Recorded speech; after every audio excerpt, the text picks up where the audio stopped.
All right. All right, people. Welcome to the Sore Losers Podcast, episode 11. Szabo is out this week, so I'm here with my special guest, fellow Sports Talk Feed writer, Jordan Lundy. What's going on, Jordan? I'm happy to be here. I'm cooling out, enjoying the day. How are you, my friend? I'm happy to be. Yeah, man. Glad to have you on the show. We were thinking about having some special guests on, and Szabo is out, so we try to get Rich, because he's like the first one Szabo thought of. And Rich was like, nah, I was like, nah, Rich can't do it because he had to show his face. And Oh man, I just messed with it. And then Rich was like, no, I can't do it. I have a webcam and everything. I was like, all right, I got my man Dabo Sweeney here. of course. I'm gonna try to fill in for Szabo and do my best, but we shall see. Yeah, might get you a little spot. You never know.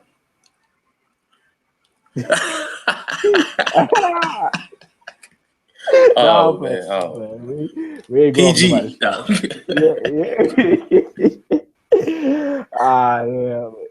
yeah. So since I'll be playing the former host this week, we want to start out with the tragedy that I got this text at about 2:45 Sunday morning. I was out.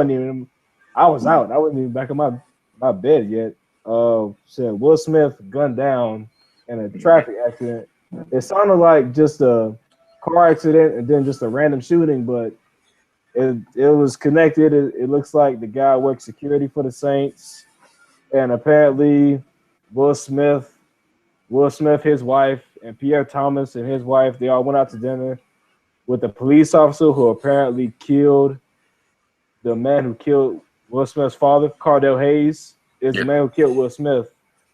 And Will Smith went out with the police officer who apparently killed Hayes' father.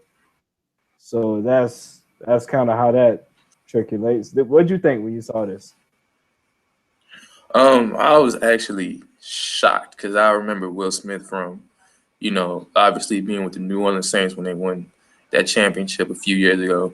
Right. But to me, a story like this just brings, back to, the Sean Taylor incident, basically another senseless and, prevented. And what I heard, it was basically he killed Will Smith in self-defense. All the details haven't exactly came out as of yet, Right. but they found it was fully loaded in Will Smith's car. Right. So obviously he didn't get a chance to fire back. So the whole self-defense argument, I don't know if I go for that, but it's just you just gotta watch out, avoid certain situations as men, we're naturally in heated situations, they escalate very quickly. And, we just have to sit there and think about things. And that's just on both sides. Because in reality, two people have really lost their lives. Will Smith, who shot. It's a sad overall. And, we just got to do better. It's not cool at all. Yeah, it's terrible because, like, at first it looked like it was just a random car accident and an argument, and Will Smith just got shot. But as the details are coming out, it looks like this was planned. Like Hayes knew what he was doing when he was shooting Will Smith and shot his wife. I've done some studying in law, and premeditated murder is actually more common than people think when you really think about it. A lot of these so-called accidents, quote unquote, aren't really accidents. They're well thought out events where I don't remember exactly where they were at, where they were coming from. Obviously they were coming from dinner. Pierre Thomas was the first one to see him, and I'm pretty sure that's traumatizing to see, and even a mentor to some in that position. He was still you know, he was still fairly young, even though he wasn't really playing in the NFL anymore. I heard he was headed to graduate school or something. I don't remember Oh exactly, yeah, they did say. but you know, he still had his whole life ahead of him, and Yeah, only 31 years old. Shockingly, is he was still fairly young. Like he could have been playing the league, but he did about eight. He did about 8 really good years with the Saints, and it's really, yeah. I was shocked too. I was like, what? I'm like, yeah, Buckeyes fan. So when I heard that, I was like, Will Smith. I was like, dang, really? yeah, I and could like swear he was just in the league a few years ago. It's shocking. exactly. And I'm just like, I hope people don't see this and try to twist this into like the other Will Smith, the actor Will Smith. I'm pretty sure some people did that don't exactly know football too well, but you know, for those people that thought it was an actor, don't be alarmed because he's So still walking among us. But unfortunately, you know, the the player who fell former New Orleans Saint, you know, lost his yeah, life, he and lost his life. Yeah, prayers out to his it's family. just Yeah, because it shot his wife, and now she has to raise their kids by herself. I think he has 3 kids. I see that. That's just tough because you know, as kids, I don't think when you know dramatic situations happen, we really grasp the gravity of it and what it really means. But you know, hopefully, you know, carry on and just live life and ultimately remember for what he was and what he stood for. Yeah, great player and a great man off the field. Definitely, definitely, definitely. Yeah, well, just keeping on the football topic. One of the latest news to come out. Josh Gordon failed another drug test. And then Manziel, who said he was living with Von Miller, which it was kind of suspicious. Apparently, he is living with Von Miller. He's living with Josh Gordon, which is not happy news to hear. And Good now move, Gordon, Johnny. Good move. yeah, Good great move. move for both of y'all, actually, both of y'all. They deserve each other right now. And now Gordon has failed his drug test, and now he won't be able to reinstate in the league until August 15th. I think he can reapply. Uh, yeah. What it just really makes me think like is weed and alcohol worth losing a couple $1,000,000 over? Like you got one job, and that's to well, you really got two jobs, really. Yeah, Day off, you know, the weed and the alcohol, and you know, play, perform how you're supposed to, get exactly. your money. I just don't understand how a person can choose to dibble and dabble in alcohol and weed and potentially lose all of that. Because basically, it's affecting everybody around you that, you know, depends on you. Family, you know, even friends and, you know, business ventures that you have. It affects a lot. So honestly, I don't know what do you like Josh Gordon. I think, you know, they need to leave the indefinite suspension on for the rest of the year. Definitely. Because obviously he hasn't learned his lesson from being suspended last year. So just leave him out the year again.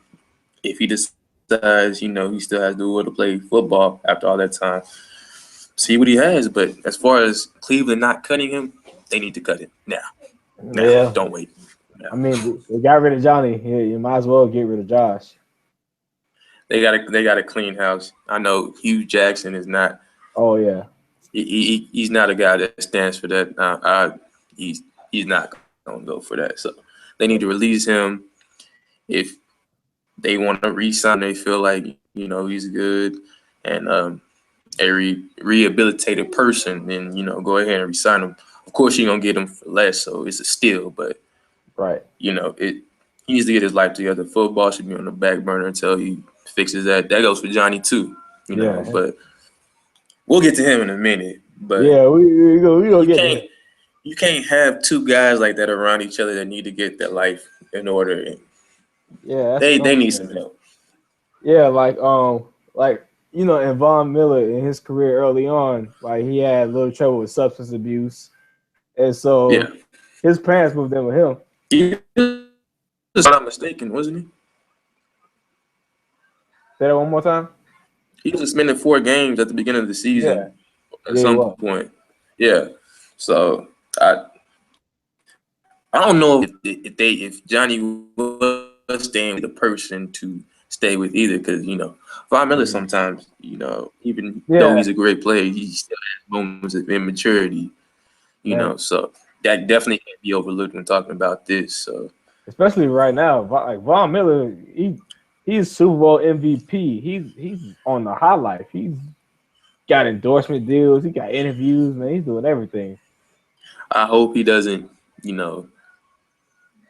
fall to all of it and become a victim of his own success. So, of course, people that play with him for the Broncos, they have veterans that'll keep him in line. So we'll see. Just looking back on Johnny's A&M, it's just not a good fit because Johnny was never really ever really had any boundaries put in A&M, it seems, and he just carried that behavior from A&M to the NFL, and it's costing him right now. Yeah, people are like, all right, once you get to the pros, he'll get over it, or we'll handle him, or everybody thinks they can fix like a prospect coming out. The thing is that he really wasn't worth the first round pick, in my opinion. He wasn't worth the first, second. I mean, I remember, it was a debate whether he should go number 1, and then went from that to mid round, and should they take a round? It's like he has first round. The talent isn't there right now, but the potential is definitely there. Right. A couple games with Cleveland, I saw he looked fairly decent. He's gonna end up with some team because some team is going to just think about the Johnny from days and think that they can turn him into that. With him, I don't think anybody should touch him until he gets his life in order. But I think he still ends up with Dallas somehow. Yeah. Dallas always is the one to take chances on somebody. It's just inevitable, man. You got Randy Gregory. I don't know if he's going to be a Dallas Cowboy or not, but all signs point to him being one. Yeah. And all signs point to Jerry, wanting his boy that he really wanted on his team, actually on his. I think Johnny Manziel ends up with the Cowboys. It's just a matter of when. Yeah, it's kind of the same thing with RG3. Like this year in free agency, it was like Manziel and RG3. Who's going to take a chance on the broken quarterback? And Kaepernick. Kaepernick, they're still in trade talks with Kaepernick just because he doesn't want to be in San Francisco. And the thing is, with RG3 and Kaepernick, it's more for performance based.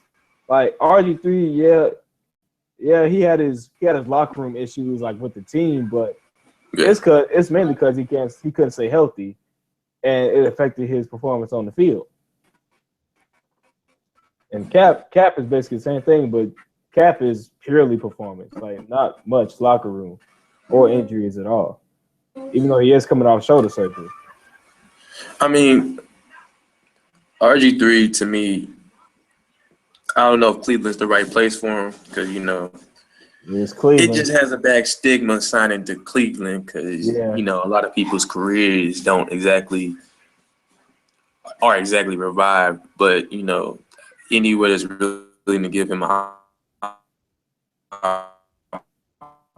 opportunity to compete for the starting job.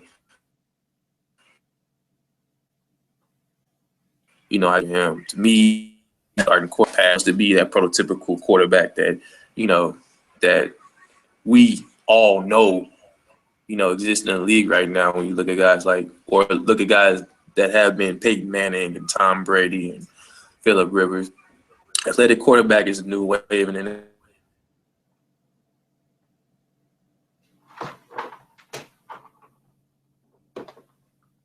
Right.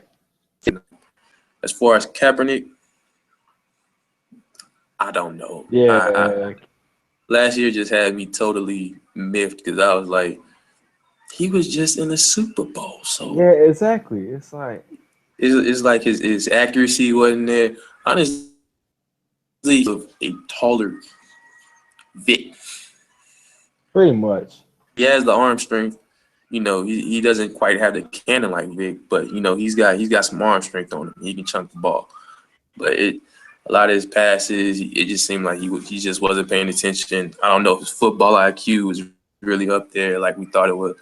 Maybe it was, Harbaugh really making that much of a difference and masking some of those weaknesses that we saw last year. But I don't think he stays with San Francisco. If he does, he might be moved by week 3, maybe, if not before.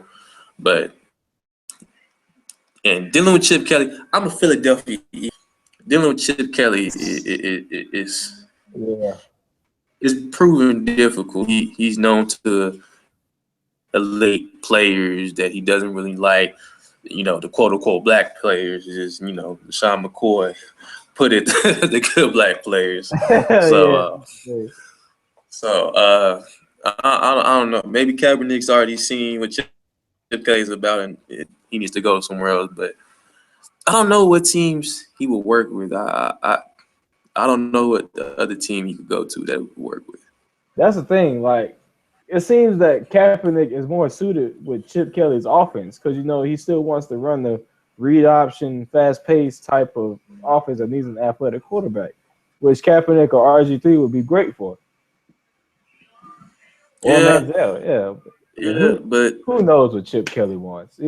I think with Cap, and when you look at guys like Kaepernick and Wilson and Cam Newton and RG3, they've kind of put together how to be a quarterback. Well, RG3 hasn't quite yet, but I feel he'll get there. But Cap, something's just missing with Cap that isn't there. Whatever he had in that run to the Super Bowl they made, it's not there right now. He needs somebody to help him find that.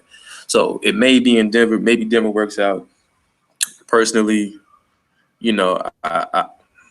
maybe he works for the Washington Redskins, or maybe maybe he's better suited for Miami if Tannehill. I've heard plenty of stuff about work out in Miami, or there's not too many. He's just suited perfectly for the type of offensive system that Chip wants to run. So I don't really see why he would want to leave unless it was something personal that he felt about Chip Kelly. Right.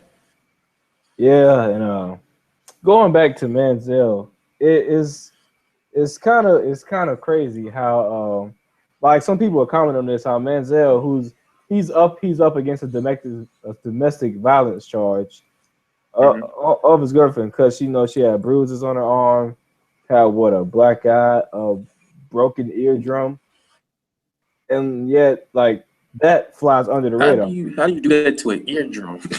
Yeah, that's what I'm saying. I'm like, just knock her upside the head.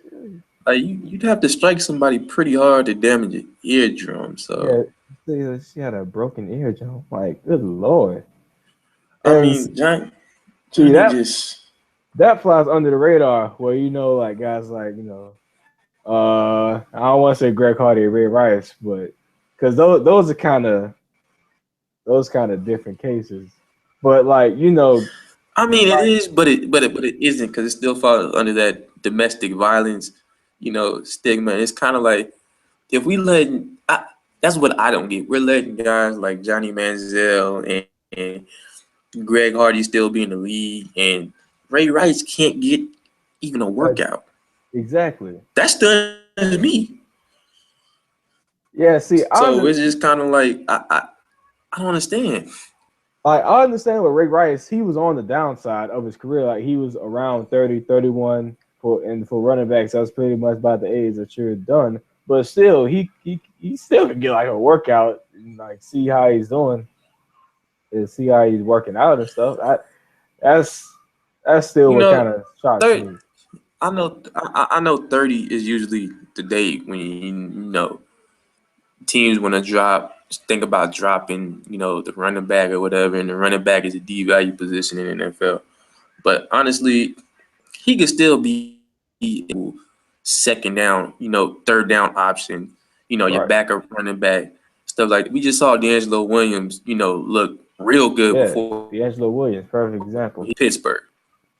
And, I think the league is too quick. These teams are too quick, I should say, to really throw away these running backs and move on. A lot of these running backs coming in aren't what they turned out to be. You look at a guy like Trent Richardson, they thought he was going to be the second coming of Eric Dickerson, and he's been everything but that. Oh, Lord. So it's just kind of like these. You got, you have a couple good ones, but Right. you got Gurley. How many running backs can you name after that that's been that good that early or that good at all? Right. When you look like Monty Ball that have come in, he was projected to be something big. He's a journeyman or out of the league right now. It's just Ray Rice deserves at least a chance to prove that he still got something left in the tank, because I think he does. I just hope a team gives him a chance to prove that. Right. Greg Hardy. Yeah, Greg Hardy, he put himself out of the league. Greg Hardy's about done. I don't think he's done, man. If you play for the Cowboys, that's Jerry Boy, man. I don't know where Jerry is. Randy Gregory actually wasn't bad, but it's just the fact that he brushes it off as like something that sounds outlandish. It's offensive to women. I don't know if he understands that. Yeah, it didn't make sense at all. It's like, you see these bruises? Yeah, I see them. Did you touch her? No, I didn't. Then how did all this happen? He said he didn't do. He makes no sense. Yeah, I'm not a fan of Greg Hardy. No one is. I don't think he's a great talent, but good Lord, is he? Because he didn't have that big of a year in Dallas. Yeah, not great, but he's very good. He's still a very good edge rusher. I mean, at this point, but not good enough to surpass his attitude, obviously. Man, when I saw him blow up on that sideline at special teams, you're not even on special teams. Get out there and make it set. Try to save your team season 4-12. Granted, there's some other things that happen, but he contributed to it. So it's just as much on him. Yeah. Can't be fighting with the stars, Dez Bryant of all people, man. Come on. Yeah, Dez? Come on. Like, Dez is the leader of that team. Greg. Greg. I just wanted him to come back from this, but he's digging himself his own grave. Oh, he's already dug that grave. Yeah, that grave buried. He's buying the tombstone. He about to 5-star frog splash all into it. All right, jumping off that negative topic, we're going to jump into some happier times. We got the NBA playoffs coming up, and now got the Warriors. The Warriors still trying to go for that 73rd win to break the record, and on the same night, you got Kobe's last game. Which one are you going to watch?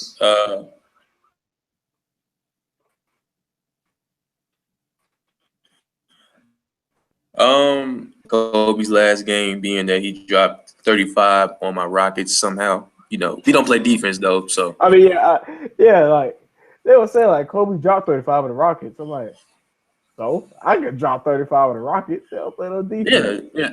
I mean, James Harden doesn't play defense. I love my team, but we suck.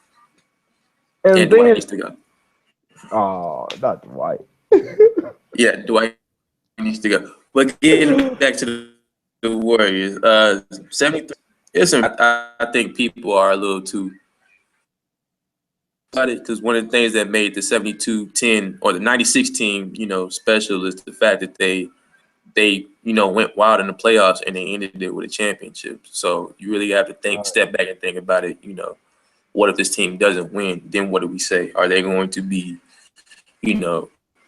ripped apart? Because remember, there wasn't Twitter or any type of social media back in '96. Back in '96, right? So it's a whole lot different until I see them end it with a championship. But 73 wins is still impressive because nobody thought that somebody was going to break the record like this. Right, because people are saying, oh, like they want to name this team like one of the greatest teams ever. Like, 96 is number one. They want to say that they've surpassed them. And, they got some people saying, no, they can't be number one until they win a championship. Which I think it's a hard debate. I think you might have to agree with that, though, seeing as good as the 96 Bulls were. I mean, the 96 Bulls, another thing people forget is they followed it up with like 65 wins the next year. Right. So, they kept it up. But one of the things that just made them special in the way they did. But as far as like a better team than them, there's a Celtics team that might have been better than them. I don't know. The league is different.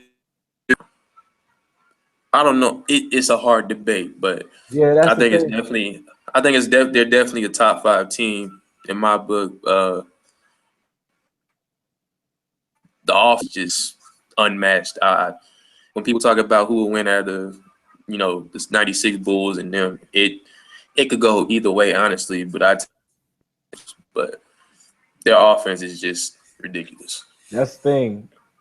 Different eras. It's very hard to compare eras because in the league now, basically, if you touch somebody, it's a foul. And back then, I can't stand it. Yeah, I can't stand it either. Back in '96, man, a hard foul. That's just part of the game. But, you can't even hand check anymore.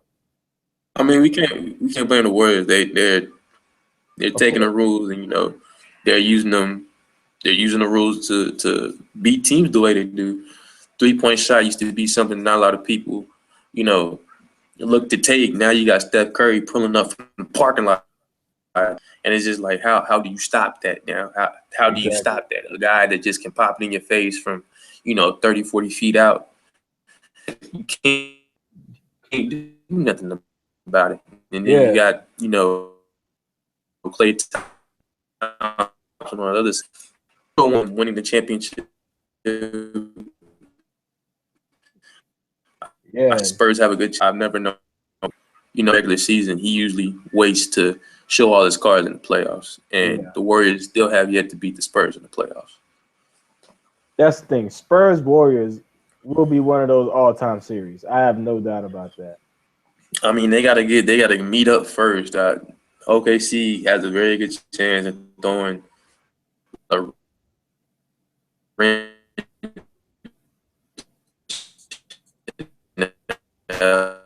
whole thing and getting probably in the Western Conference Finals, which I picked the Spurs to win in 6 games.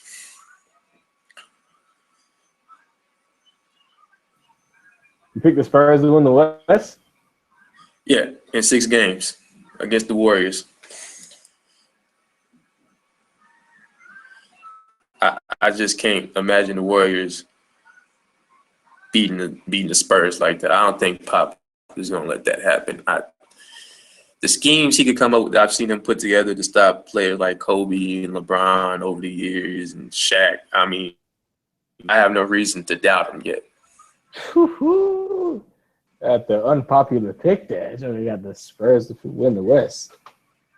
Yeah, if the Warriors do win the West, though, I'm deathly afraid of them for LeBron because Steph Curry is the only person I've seen make LeBron scratch his head.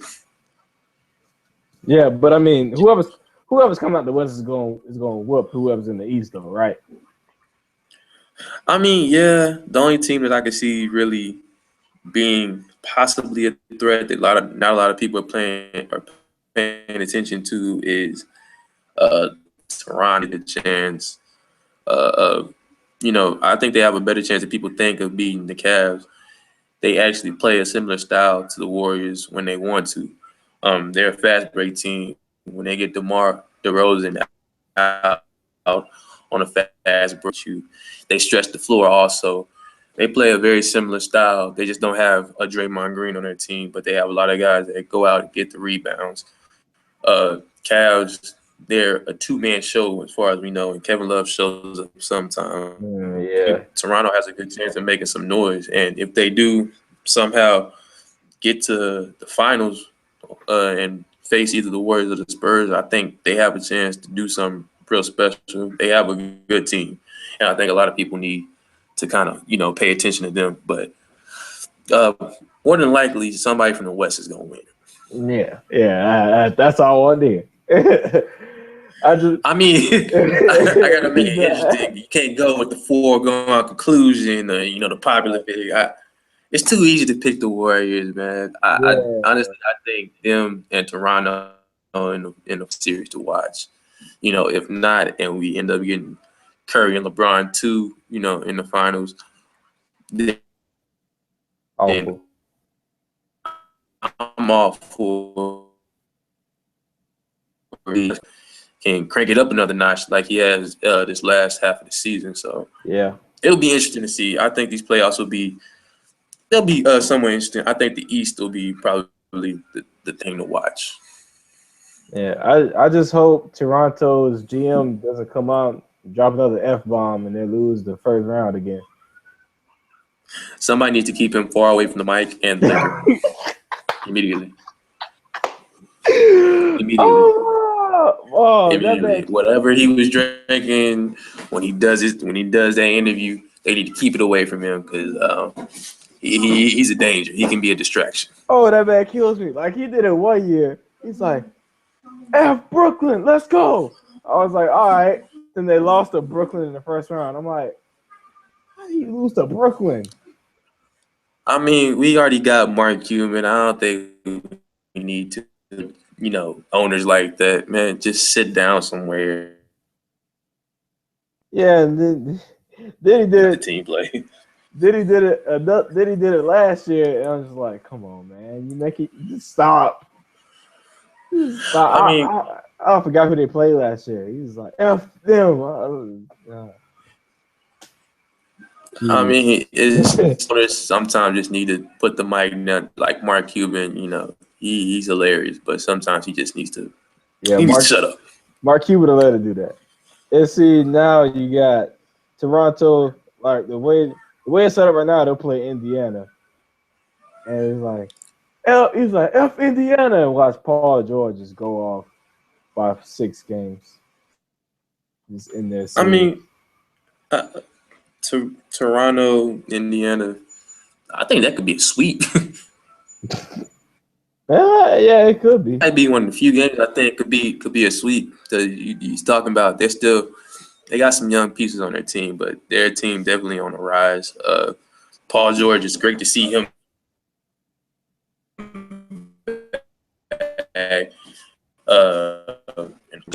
Just to see him come back from that, brutal leg injury to still play at a high level, I think is impressive. They got Miles, the developing big man that they drafted. He's been playing well, just a rebound machine. Oh yeah. Good scoring. That could be interesting, but I just don't think the Raptors will have any of that the first round, so I could easily see it being a sweep. Yeah, the Raptors they have finals mode. They are in finals mode. Hey, this guy's Kobe's been playing longer than I've been alive. And that's saying something.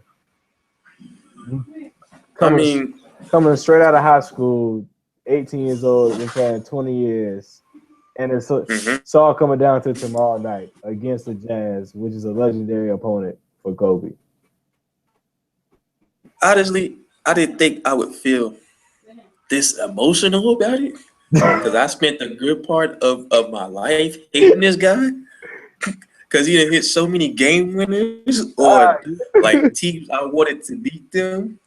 Specifically, I wanted them to lose to Boston again. Somehow they beat Boston. It was a regular season game, beat them, and then I think I cheered for them against Orlando. Maybe I wanted Dwight to knock Kobe down in summer, get him back for getting dunked. Hearts, MJ like, and he might be the last player to do that. Yeah. But he's had a very, very impressive career, and what can you say about hasn't been said? He's definitely somebody that I watched playing basketball. In my life, high school, middle school, he's definitely a technician when it comes to those moves and perfecting his work. And his resume speaks for itself. 5 championships, numerous All-Star appearances, numerous All-Defensive teams. I mean, he's just one of the greatest. Where he falls within, the top players of all time, that's always going to be debated. But he's just had an impressive career, and thank God he's retiring because they'll be able to actually do something with their roster, $50 million over 2 years. But yeah, it's just like today's generation, they kind of grew up with Kobe. Like the generation before us, they grew up with Jordan, so Jordan's their favorite player. But now Kobe was the face of a generation. That's the thing. Like, yeah, nobody say I want to be like Mike. They say I want to be like Kobe. And Kobe was cold-blooded. Like, everybody knew Jordan. Like, people knew Jordan were great. They saw the highlights and everything. And, like, they got Jordan shoes. Everybody has Jordan shoes. But Kobe was the face of his time. And the way he progressed over his career is just amazing. Like, you'll never find somebody as dedicated to winning as he is. Like, absolutely cold-blooded in the way he approached the game. And I mean, you've seen clips of how he is in practice. He's intense, man. He might be more intense than Michael. He loves to win. He doesn't like losing. It's evident, but Kobe is one of those players that I don't think you'll ever see again. There's not many players like him. The only player I could think that probably plays with the chip on his shoulder like Kobe did is probably Russell Westbrook. That's about it. Yeah, but Westbrook might be the next one. Like him and Curry, of course. Really? Him and Curry. LeBron. Okay. LeBron. Do you think he though? LeBron's approaching his time. Yeah, LeBron's about on his way out. He has 5 more years, 6 more years, somewhere down that line. But yeah, but the thing is, Westbrook, he has 18 triple doubles this year, and nobody has really seen it. Man. Like nobody's really talking about it. Yeah, that's what it's flying to do to Kobe, and of course, what the Warriors are doing. But Russell Westbrook's season is just historic, and it's going to be. I think when we look back, he's going to be another name that we just look at. And he might be up there with Kobe when it's all said and done, but he's the only guy that I can say plays probably as hard as Kobe, or with a chip on his shoulder like Kobe. But no, there's nobody else. Kobe was he was one of a kind, man. Young that want to be that great and to put it in the work to be that great. But he was definitely one of those guys. And as far as that goes, he's one of the guys I definitely look to. Him, Allen Iverson, guys like that. And it's funny because he was never really my favorite player. Yeah, that's the thing. I never thought he was that great. I was a T-Mac fan, man. I was T-Mac. Exactly. I was with T-Mac, and like when I started really watching sports, that's when LeBron came out. So I was all LeBron and T-Mac and Carmelo. It was like Kobe, like I know. Yeah, that was who.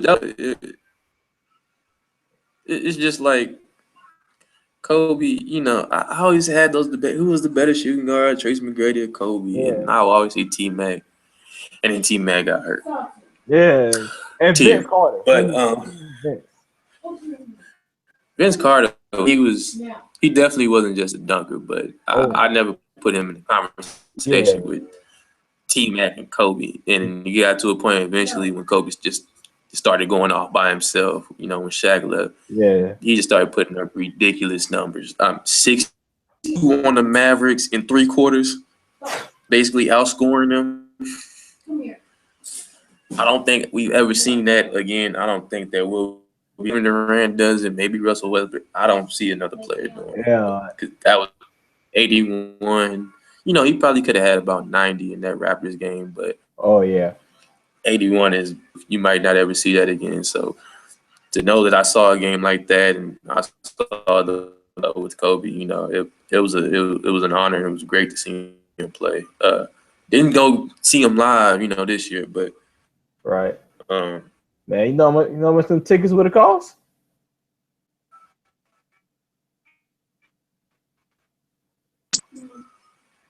Man, them tickets would have been through the roof. I mean, I think I heard one of the tickets, like for a upper deck ticket, it was still around 800, 900, 60 grand. So you was gonna have to, you know, put out some money for that. And I don't know if I was considering he wasn't really my favorite player. You know, I might do that for LeBron when LeBron's time comes, but I ain't doing that for Kobe. But it's still a great career. Nothing but respect for him, and I hope he stays retired. Yeah, that's the thing. Like as competitive as Kobe is, it's like, how does he stay retired? Like, you know, he's gonna go out and try to do something. You know, Kobe ain't. I can see him being a GM. I think as a GM, he would be very, very demanding. Oh yeah, he might be the GM of the Lakers, and boy, boy, or you know, Philadelphia still sucking. He might go home to Philadelphia and try to, you know, resurrect that. They need all the help. I can see. He wants to spend time with his daughters. You know, he got one that's about to be a teen, so it's. I think he just feels his time. Yeah, that's the thing about retired players. It's like they have nothing to do anymore. No practice, no like teammates to go hang out with. It's just their home, like with their family, and their family's like. Kobe was an introvert, so I don't really think that's hard for him to just sit at home. He wasn't. I never knew him to have a lot of friends. He had a lot of guys that he respect. You know, I think CP3 guys like that, but I can't see him. Hey, friends come and go. I can see him sitting at home and just probably be eating Twinkies and stuff. You know, we'll probably see him gain about 30, 40 pounds. Dang. Kobe, 30 or 40. Oh, Kobe ain't gonna turn into Magic, man. Come on. Man, Magic look like a dark biscuit, man. I got nothing but respect for Magic, but man, yeah, Magic. Ooh. Time is you look like a little meatball, man. Magic look real healthy. Magic look real healthy. Dropping triple doubles no more. Nope, no more. All right. But, yeah, love Kobe. Glad he's gone though. Let the new kids come in and take over. That's $25 million off your books, Lakers. Be happy. Yeah, that's a lot of money. They pay him $50 million too. I'm not even gonna get into that. As we know, the college basketball national championship was about 2 weeks ago when we had the great finish of Chris Jenkins hitting the buzzer beater 3 to win it all. Great. Great shot.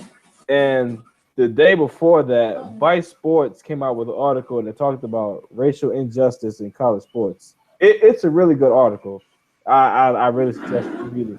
But I forgot who wrote it. I should pull it up because it really was a good article, and I want to give him his due. But you got to hit me with that article, you know, after this because I want to read it. But there's been numerous articles about this. But this one was very in depth. Yeah, I'm gonna put this article in the link, and I'm gonna send it to you, Dabo. But it was talking about how there was instead of just, of course, the injustice in college sports, there was racial injustice in college sports, and as we all know, most of Division I college athletes are black. About 85 to 90% of college athletes are black, and the higher ups in the office, like Mark Emmert, the higher ups in the NCAA and the schools, they're all white. So this author was stating how there's an injustice about not playing the players, but there's also a racial injustice involved because of, you kind of go back to slavery when, white men making money off of black unpaid laborers. And I was kind of thinking like, because one example he made was how some of these black kids, like, they come from poor homes and they come up with nothing, and they any money they get, they have to send it back down to their families that need help. And as much as that statement is true, I'm just like, I kind of came off because it was like, I was like, not all black athletes are poor, just like I not mean, all white athletes are when rich. you think about it, it's most of the athletes that we've seen for some reason have, you know, homes, and Right, in a way, the NCAA does take advantage of that because before you, I noticed it being an athlete, you actually have a waiver that they can use your image this in right, any way they want to.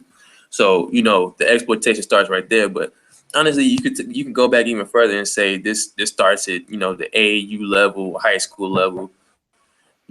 Just the exploitation with that.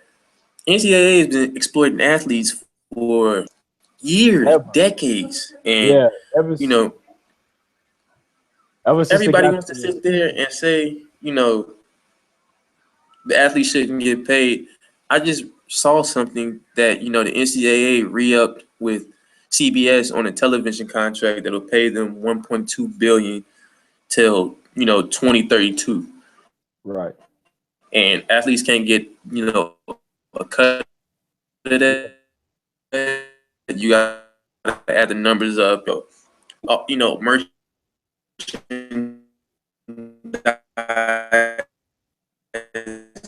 a cut of that. Just, pat them on the back and say, thank you. You can finish getting your college education, but exactly, if you don't get to the NBA, you knew the risk. Have a good day. I think it's yeah, wrong. And as far as as far as like the exploitation athletes, you can kind of say it's slavery because, in all honesty, not to make it a black and white thing, but I think a lot of people understand that great athletes on teams, football, basketball, mean the breadwinners, and football mean the top dog. A lot of the great players are black. yep, Majority of the players at the Heisman were black. You was a white yeah, male. Football and basketball are pretty much a black dominated sports. They're making money off them, but can't help them out, can't help their families out, or make it illegal for family friends to help them out. Some of these kids, want money just to go out and do certain things that movies, go to the yeah, mall or something, and they can't even do that because it's a violation. exactly. I don't. Yes, especially as me being a current college athlete myself, like, I'm all for players getting paid. It's because, like, I'm fortunate enough to have parents sending me money so I can go out and do certain things and buy certain things and go out and be a college student. Because at the end of the day, it's student athletes. The student is first, and part of being a college student is learning how to provide for yourself. And of course, athletes, like, they can get a job, but they can't make over a certain amount. Like, they can't make over 25,000, I think, or some, or 15,000 or Yeah, that'd be something. about it'd be about you can't basically work a job that pays you above I'm thinking would be about 11 an hour, basically, if we were to Yeah, really chop it up. Maybe a little more than that, but it's around there. And it's just that these yeah, athletes can't, get a cut of that money and, are out here risking, their, basically their lives for a sport that they love and hope that, they can go pro in. And, the honest truth is a lot of them really don't get that chance due to injury or other circumstances. Just giving these kids a free education enough anymore when you basically look at being made off these kids. When you look at some of these jerseys, they may have no name on them, but you know what the number represents. You know who's wearing that number. You knew a number 5 jersey represented Reggie Bush. That was Reggie Bush. It didn't oh have yeah, to say Reggie Bush on it, but you knew the number 5 was him. It was synonymous with him. So, that's not being taken into it about it. It's basically NCAA saying we can use your name, but you can't get a cut of this. It's wrong. It's all wrong. And for the people that sit there and say, "Oh, you get a free education, you can't put a value on that," you kind of man, can't. When you add up yeah, the classes and the tuition, yeah. That's the thing. Like that's what he was saying in the article. Like, of course, the big argument is like, man, they're getting a free education, but these athletes don't take their education seriously, and sometimes the coaches don't either. Like some athletes said they had to change their major just because it interfered with practice times or workout times, and some just take an easy major, like they'll take like communications or something like that, just to and take get by. random classes and Yeah, take random state classes. classes. This is what happens, and then this makes me kind of you jump into the whole NBA and the age rule limit and the NFL and their age rule limit. It's kind of like either you're going to have to do away with it or push it to about 2 or 3 years college and try to help these kids out along the way financially if you want these kids to stay in college. Because honestly, if they were to lift the rule and just allow players to jump from high school straight to the pros, they'd be losing a lot of money. Oh yeah, And ultimately, that's where I think it ends because they understand that, these athletes, you know, they're the breadwinners. They're making money. What is the NCAA doing? What is Mark Emmert doing to bring money in? That's the question that really needs to be in. What is he doing to bring money in? Imagine if LeBron James and if Durant had stayed longer, they'd be getting exploited crazy. They exploited Maurice Claret, but didn't want to oh help him out, and he got phased out at Ohio State over what was complete BS, and that these athletes get tossed to the side like that, and just basically let go into the world to be eaten by the system. It's a sad sight, and it's horrible. But this is where educating the kids comes in, yeah, and like hopefully pay attention to all this stuff and take notice and just learn from it. yeah. It's just like athletes have to be aware of what's going on. Just like what you said, like going straight from high school to college, like just going straight from high school to the pros. Some players, like not everybody can do that because a lot of back in the day, a lot of kids would go from high school to the pros. They wouldn't fulfill their potential, or they just wouldn't get a hold in the league.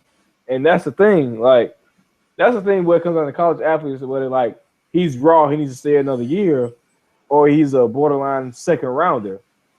It's like, would I rather stay another year and develop and keep going to school, keep going to class and everything, or would I rather just go to the NBA and develop there and make money while I'm developing? I mean, I think Kobe is pretty much the prime example that everybody can point to because, coming out into the NBA, he really wasn't the prospect even that was receiving. He was pretty much, an unknown, got drafted and then got traded. You know, Jerry West knew what he had, but there's just some players that just are ready. He was ready. Jermaine O'Neal was ready. Kevin Garnett was ready. Kevin Durant, even though he went to Texas for a year, he was ready. Some of these football players are actually ready out of high school. I don't know if anyone paid attention to Leonard Fournette coming out of high school, but the man was built. He was solid. He was a man. Like I saw him play on TV. I'm like, he was solid. Good Lord. Like right now he should be in the NFL. He's 6'6", about 6'2", 230. He was a man beast. Adrian Peterson, man beast coming out. It's just like some of these players are ready right now. I think playing running back is one of those positions that players maturing real fast. They may not have the talent yet, but they have it all together right now. So enough to go out and get a job. Well, being pro is a job, even though it's something that you love to do. You're still getting paid for it. It's a job. Yeah. Let these kids go out and get a job. They want to go from high school to the pros, and they feel like they can. Let them. At the end, holding up what might be something great for them and their families. You're being the roadblock. And if you're not going to, help them get to the league when they go to college or help them out financially, I lift the age limit. Got to. Yeah, it's just like, what was I going to say? Dang, I lost my thought. Oh, man, come on. My fault. I spoke too long. I had it right when I came. I lost it because it's nothing on here. But yeah, there isn't. I don't know how long it's going to take them to pay these players, but they do need to pay them. Or I really, who knows what's going to happen if they don't pay these players in the next 5 or 10 years.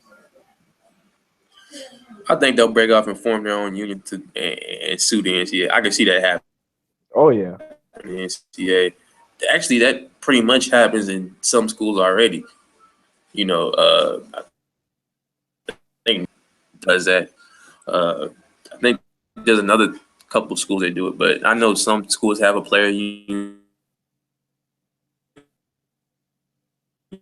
And athletes are supposed to, each athlete is getting, but that's the first step. Necessarily see players get paid, consistently for another. This is something that'll drag on. Yeah, that's the thing. Like, I can go join the Army. I can go. If I get arrested, I'll be tried as an adult. But if I go to college and I'm an athlete, I can't get any help from the school. Yeah, that's the stuff that don't make sense. You can die for your country at 18. You can vote for the president when you're 18 because they want you. But when you want to play a sport for a whole lot of money, and you can't do that. And I think maybe it's not a black thing. Maybe it isn't all. It affects all races, but for black people, I know that's a real struggle. I've seen plenty of athletes that probably could have went from high school to the pros, basketball and some in football, and it's just like these kids come from some rough homes, and they have to be considerate of that, and I don't think the NCAA really looks at that. The I think showed a great example of that when the NCAA was questioning him, really understand that stuff really happened. They don't know what's going on. They just want to play. They want to play football. They want to play basketball. And some of them, a lot of them, really do because they understand, that it is valuable. But at the end of the day, it's not enough for what they're doing, as physical harm and doing all this damage to themselves. It's not right. NCAA needs to come up with a plan to pay these athletes at least something to get them by month to month.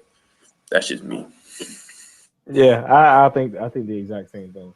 And that's the interesting thing coming out with Thon Maker, the kid who went to high school, then he went to prep school, so technically he wasn't still in high school, so he's now declared for the drafts as a 7'4", 230-pound forward, whatever he's gonna be. 7'1". He's about 7'1", 7'2". He's actually pretty skinny. Yeah, he's skinny. don't know if you've seen him play. Very, I saw a couple highlights. I haven't seen much. you could say Larry Nance. He's going to be the mystery in the draft. When I wrote the draft article, it'll be coming out in a little bit.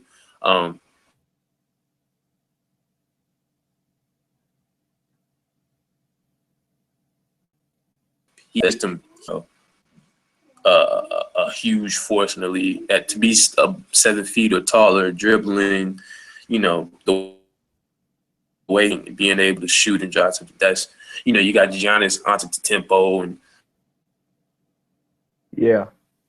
stuff.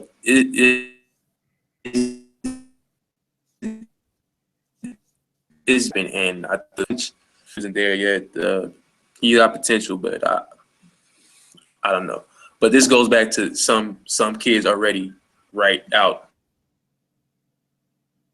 Right. I just wondered what the NCAA is gonna say about this. What the draft or what the NBA is gonna say about it. Really not NCAA, but the NBA. Like if he's really eligible since he went to prep school instead of high school, instead of going to college, he went to prep school. It's like, does that really count as being a year withdrawn from high school? Prep schools are kind of like, it's that basketball factories. Right. So it's, you look at schools like Oak Hill. Yeah, it's a school, but I've seen players, be a transfer. So right. I think they should. I think they should let him, of course. But at the end of the day, it's really up to Adam Silver and the players' union and the NBA as a whole. But he's proud.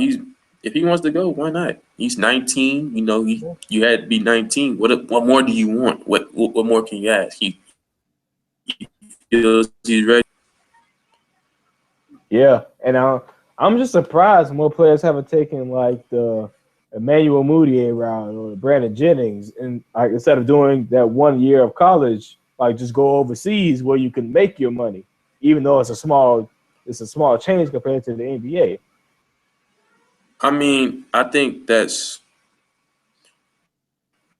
has to do with maturity. I don't think was really ready because right. Some people really aren't ready to go. When we heard about him overseas, he wasn't killing the competition like he was over here in the States. So Emmanuel Mudiay went over there and actually he did pretty well. But I think it's more about the level of maturity and some of these kids that want to go from high school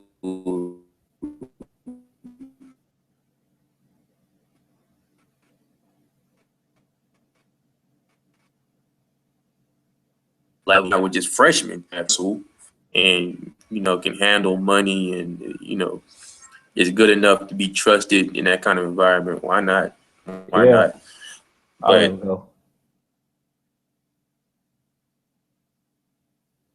it's for people that really Emmanuel.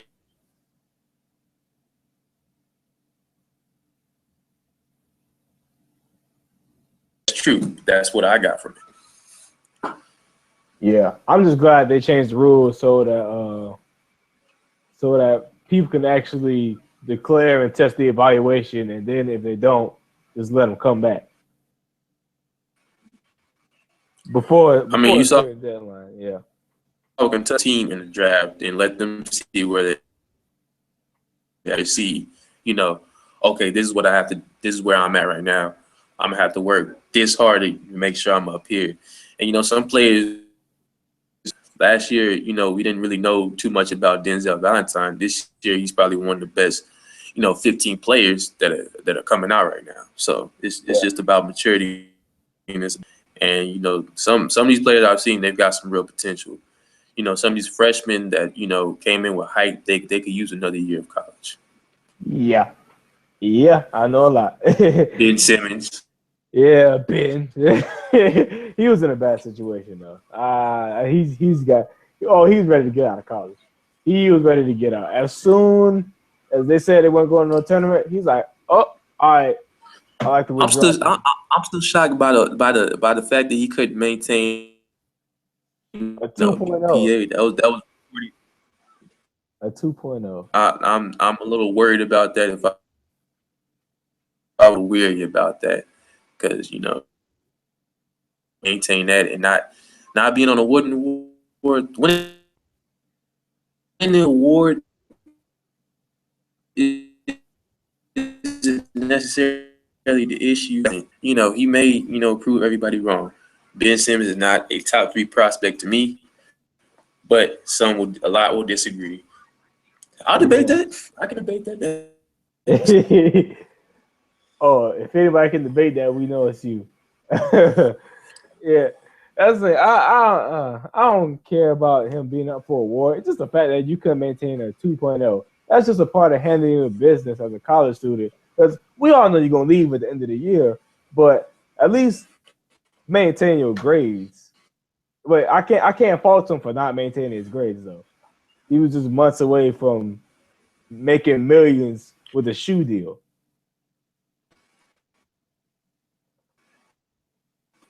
It's just about setting an example. You don't want kids to come in here and think that they can not do anything. I've seen some athletes that take school seriously, and then I've seen other ones that don't take it seriously. I've seen straight asleep in class. Oh yeah, I They see don't. that. They don't. Some of them just don't care, but then some of them do. But like I said, it goes back to maturity. It goes back to taking things seriously, which is why I said, if I was an NBA GM about Ben Simmons, because you don't exactly know. In a couple games, actually, I was sitting there like, where's his motor? Where? Yeah, That's the exactly, thing about the class. They lack a motor. exactly. And that's the thing. With Brandon Ingram, I could tell that right off the bat. This kid wants to destroy you. Yeah, And he went out there and he played like it. The last NCAA game he did he did all right. Not good enough to win, obviously. But Ben Simmons, that's the biggest thing I see with him is where is his motor? Where is his where's his want drive? to be great? Where's his fire?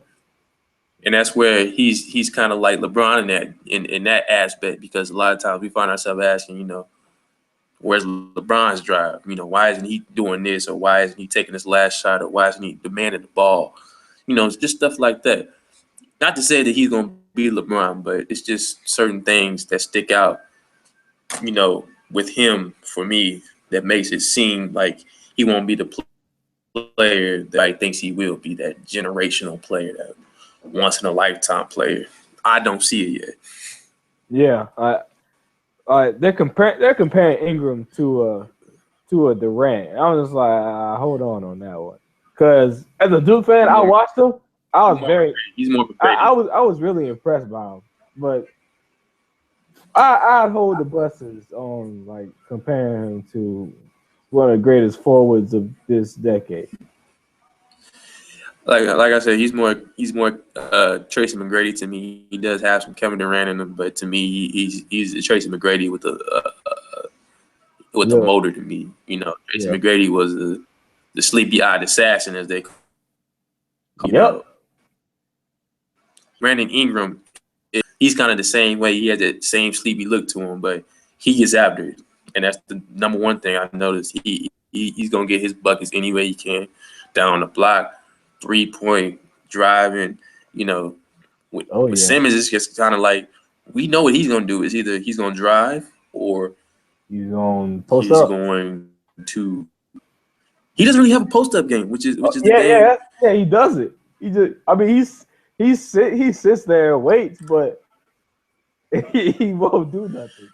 He doesn't. I was watching the Kentucky game, and he didn't really stand out on offense. He was kind of quiet, which is what made me kind of wonder, like, okay, where is he at?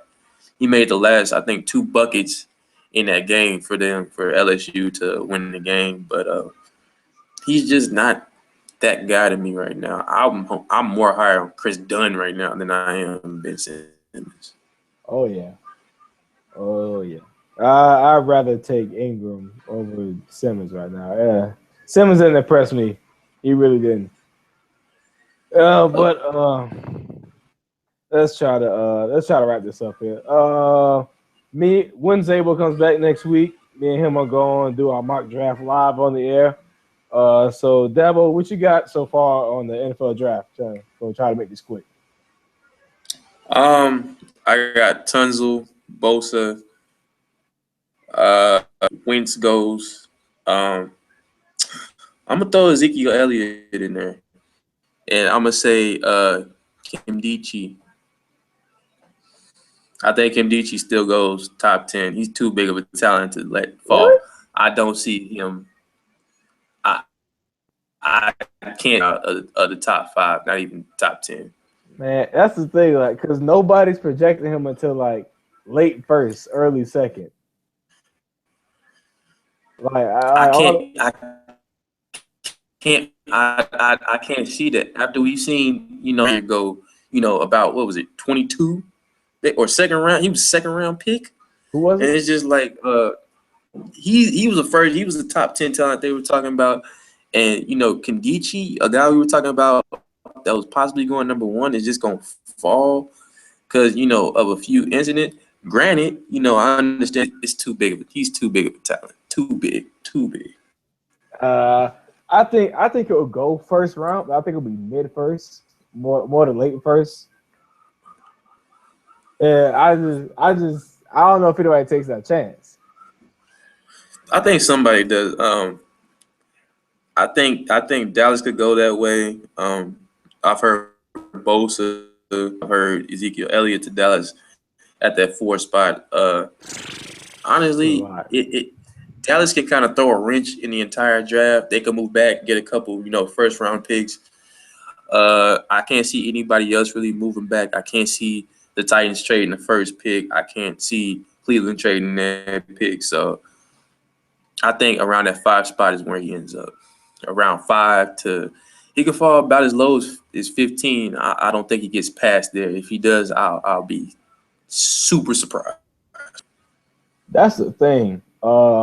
Like this draft, this year's draft has seen so many picks go through the first round. Like there's a lot of people who could go in the first round. Like you got some O linemen, you got the 2 quarterbacks. Lynch was up there. It could have been 3 quarterbacks in the first round, but Lynch is pretty much out, even though somebody could get him in the late first. And you got Zeke Ellis on the running back. You got a 3 wide receivers with Coleman, Doxson. Let me just say this: as far as the quarterbacks go, it's not an entirely quarterback. A very good prospect. I don't even think Carson Wentz is really ready right now, but he's probably the most ready. I'm very high on Paxton Lynch. I like his arm strength. I like his mobility. He seems to have some good IQ. Personally, I would like to see him with my Philadelphia Eagles, but it's up in the air. But Paxton Lynch, I think, is the guy with the most potential to me. But I think Carson Wentz is that guy that goes either 2, 3, or maybe even 4 to Dallas, or to Cleveland, or I just don't think he gets past there. The other 2, Hackenberg, I know he's been tied to the Texans, but I really don't know where he ends up. If I had to guess, I think he ends up going to Miami. I think they drafted QB to kind of groom and get ready, and basically have somebody there that Adam Gase can work with, and just have somebody to groom. But as far as these quarterbacks, I see 2 quarterbacks going in the first round. I see another 2 in the second, and then we're gonna have I think will be Cardell. He's had visits with the Cowboys, the Eagles, the Browns. A lot of teams are looking at him, so he might be the most interesting quarterbacks go. Yeah. It's a lot of things can happen in the draft, and we're just 2 weeks away. 2 weeks away. 2 weeks away. 2 weeks away, and we're in the draft. All right. I'll be tuned into it. Yeah, I can't wait. Yeah, that's about it. We're going to wrap this thing up. Any last words, Dabo? Thank you for having me here. Hopefully, I'll be back. Hopefully, I didn't talk too long or too much, but Hey. thank you for everybody for watching, paying attention. Got nothing but love for y'all. Yeah, I mean, me and you got the same problem. We got a lot to say, and not a whole lot of time to say it.